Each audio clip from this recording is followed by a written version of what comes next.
I stood in front of my grandmother's Victorian house, my house, watching as the SAVOLD sticker was slapped across the FFORSALE sign.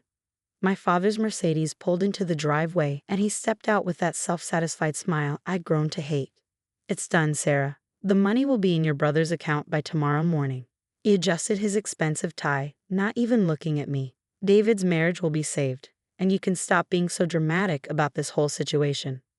At 32, I'd learned that my father's definition of dramatic meant standing up for myself. The house had been my grandmother Martha's final gift to me, not to my father, and certainly not to my older brother David, who'd gambled away his own inheritance along with his wife's family fortune. "You had no right," I said, my voice shaking. "Grandma left this house to me in her will. It wasn't yours to sell." Dad's expression hardened. "I'm still the executor of the estate. David needs this money to pay back his wife's family. Without it, Caroline will leave him, and our family's reputation will be ruined." "Our reputation?"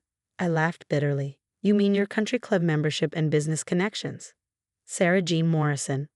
My mother's voice cut through the air as she hurried up the walkway. "Your brother is about to lose everything. His marriage, his position at the firm. Where's your compassion?" The irony of her asking about compassion wasn't lost on me. When I'd lost my job during the pandemic and asked to move into this house early, they'd refused, saying I needed to learn independence. But when David lost $500,000 at underground poker games, suddenly family loyalty was paramount. He lost that money illegally gambling Mom. Caroline's family could press charges. "Which is exactly why we need to make this right," Dad interrupted. "The house sold for $875,000. That covers David's debt and saves your brother's marriage." End of discussion. I pulled out my phone, showing them the message I'd received that morning. "Except it's not. I spoke to Mr. Patterson at the notary's office. He needs to see all of us tomorrow morning. Something about documentation irregularities." Dad's face flickered with something I'd never seen before. Fear. "Cancel it. I'll handle the paperwork myself." "Mr. Patterson said that's not possible. He specifically needs to see you, me, David, and Mom, together." Mom touched Dad's arm nervously. "Frank, maybe we should." "Fine," he snapped. "Tomorrow at 9 a.m. But this changes nothing. The house is sold." That evening, I sat in my apartment surrounded by boxes of Grandma Martha's papers. I'd been going through them ever since Dad announced he was selling the house 3 weeks ago. Something about this whole situation felt wrong, beyond the obvious injustice. My phone buzzed with a text from David. "You're really going to make this difficult, aren't you?" I stared at his message, remembering how close we'd been as kids before money and Dad's expectations had twisted him into someone I barely recognized. "The notary called me, not the other way around," I replied. "Just sign whatever they need you to sign. Caroline's family is breathing down my neck." I thought about Caroline, my sister-in-law, who'd stood by David through 3 rounds of rehab for his gambling addiction. Her family had helped hide his losses for years to avoid scandal. Now they wanted their money back, and somehow, that had become my problem. Another text from David. "You don't even need the house. You have your teaching job. A job that barely covers my rent." I typed back. "The house was my future." "My marriage is my future," came his reply. I picked up Grandma Martha's last photo album, the one from the year before she died. She'd been so careful with her estate planning, so specific about who got what. David received her stocks and bonds, Dad got her business holdings, and I got the house she bought with her own money back in 1978. Something caught my eye in one of the photos, a document on her desk, partially visible. I grabbed my magnifying glass, squinting at the details. The heading read, "Property Deed and Trust," but what stopped my heart was the date, 1978, the same year she bought the house. My hands trembling, I started digging through the boxes with renewed purpose. If that document still existed. A knock at my door made me jump. Mom stood there, looking older than I'd ever seen her. "Can I come in?" she asked softly. I stepped aside, watching as she took in the chaos of papers and boxes. "Your father means well," she started. "Don't," I cut her off. "Don't defend him, not this time." She sat heavily on my couch. "David made mistakes, but he's family. We have to help family." "By destroying my future? How is that fair?" "Life isn't fair, Sarah. You're strong, independent. David needs this more than you do." I looked at my mother, really looked at her. and saw the years of enabling, of choosing peace over justice, of sacrificing one child's needs for another's wants. Mr. Patterson said he found something in the original house documentation, I said carefully, watching her reaction. Something that could change everything. Mom's face went pale. Sarah, please. Whatever he found, your father will be devastated if... She stopped herself. But it was too late. They knew something. Something about the house, about Grandma's property, about why Dad had rushed to sell it so quickly. Tomorrow couldn't come soon enough. The notary's office was colder than I remembered. Mr. Patterson, a man in his 60s with wire-rimmed glasses, sat behind his mahogany desk as our family filed in. David arrived last, Caroline conspicuously absent. Thank you all for coming, Mr. Patterson began, pulling out a thick folder. During our standard review of the property sale, we discovered some unusual circumstances regarding the house's original purchase. Dad shifted in his chair. I don't see why this requires a special meeting. The sale is complete. Not quite, Mr. Morrison. Mr. Patterson adjusted his glasses. You see, I was reviewing the original deed from 1978 and I found something interesting. The house wasn't just purchased by Martha Morrison. He pulled out a yellowed document, and I watched my father's face drain of color. It was purchased jointly by Martha Morrison and Teresa Bennett. Mom gasped. I frowned, the name striking a familiar chord. Who's Teresa Bennett? David asked, looking confused. Dad stood up abruptly. This meeting is over. That name has nothing to do with. Teresa Bennett was my birth mother. I cut in, the realization hitting me like a thunderbolt. The woman who died when I was 2, whom my family never discussed. Mom had adopted me when she married Dad a year later. Mr. Patterson nodded.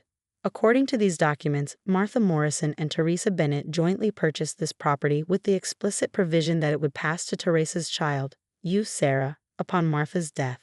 The room spun. I grabbed the edge of the desk to steady myself. That's impossible, Dad sputtered. Martha left the house to Sarah in her will, not through some ancient deed. Actually, Mr. Patterson continued, the will merely confirmed what was legally established in 1978. This property was never part of Frank Morrison's estate to execute. It transferred directly to Sarah upon Martha's death through this binding trust agreement. David jumped up. This is ridiculous. The sale's already gone through. The money's been promised to Caroline's family. Any sale would have required Ms. Sarah Morrison's explicit consent as the legal owner, Mr. Patterson stated firmly. The current sale is invalid.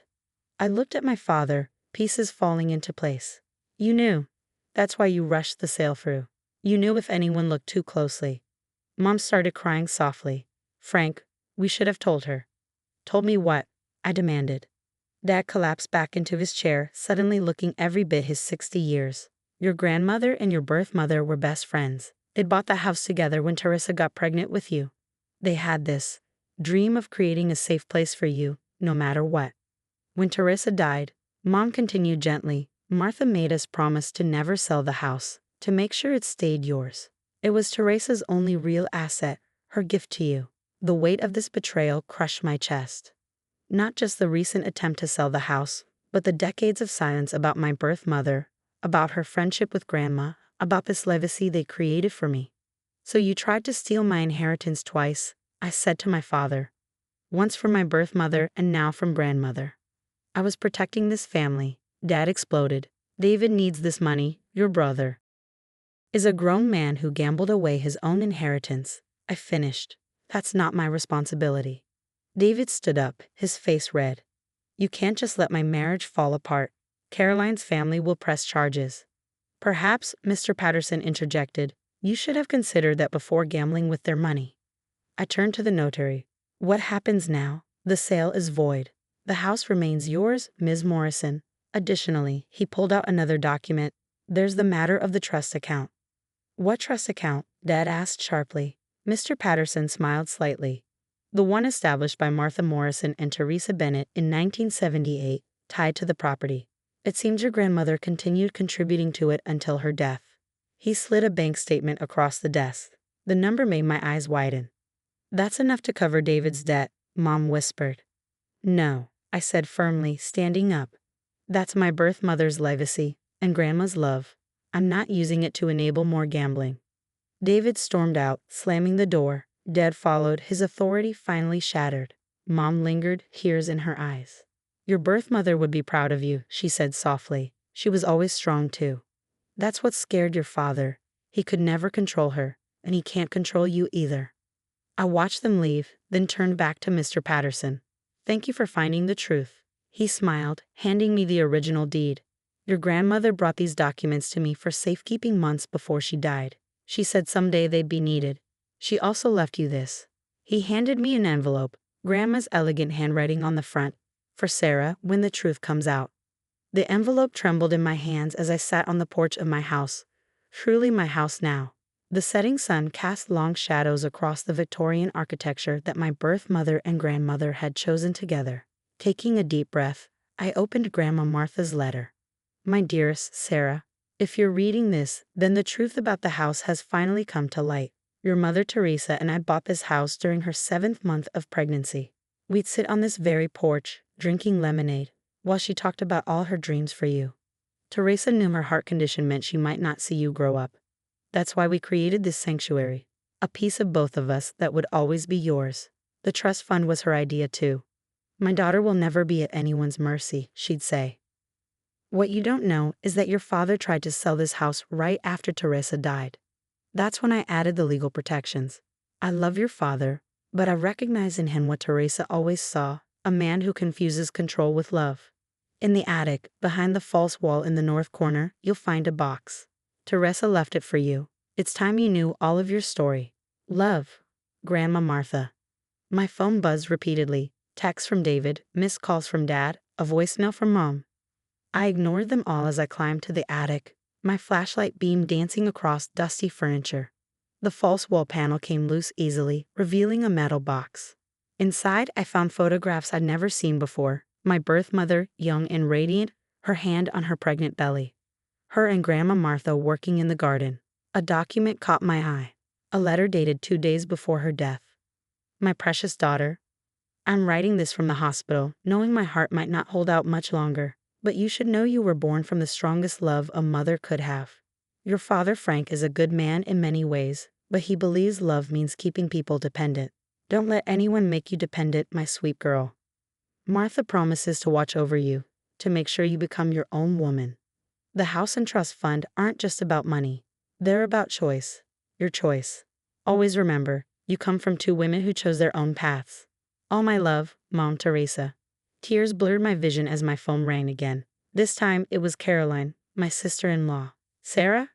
Her voice was thick with emotion. I left David. I'm pressing charges about the gambling. Caroline, I'm so sorry. Don't be. Your standing up to them gave me the courage to do the same. She paused. David needs help, real help, not more enablers. After we hung up, I sat among the photographs and letters, pieces of my history falling into place. A text from Mom appeared. Your father isn't speaking to anyone. David checked into rehab.